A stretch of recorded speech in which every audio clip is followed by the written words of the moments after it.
नाज़रीन, 84 यौम पाकिस्तान सॼे मुल्क में रिवायती जोश ऐं जज़्बे सां मल्हायो पियो वञे। 23 मार्च जो ॾींहुं शुरू थींदे ई मुल्क जे गादी वारे शहर में 31 सूबाई गादी वारनि शहरनि में 21 तोपनि जी सलामी ॾिनी वई।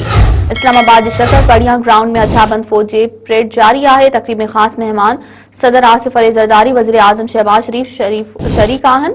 तक़रीब में joint chief general Sahir Shamshad, army chief general Asim Munir, वफ़ाक़ी वज़ीर, मुख़्तलिफ़ मुल्कनि जा नुमाइंदा अहम शख़्सियतूं शरीक आहिनि। तक़रीब में हथियारबंद फौज जी वड़ाक जहाज़नि तरफ़ां फ़िज़ाई महारत जो मुज़ाहिरो पिणु कयो वियो।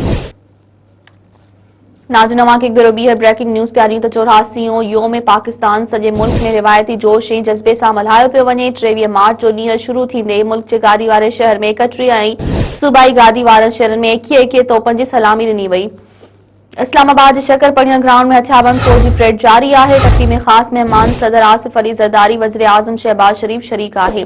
तक़रीब में joint chief general Sahir Shamshad, army chief general Asim Munir, वफ़ाक़ी वज़ीर, मुख़्तलिफ़ मुल्कनि जा नुमाइंदा ऐं अहम शख़्सियतूं पिणु शरीक आहिनि।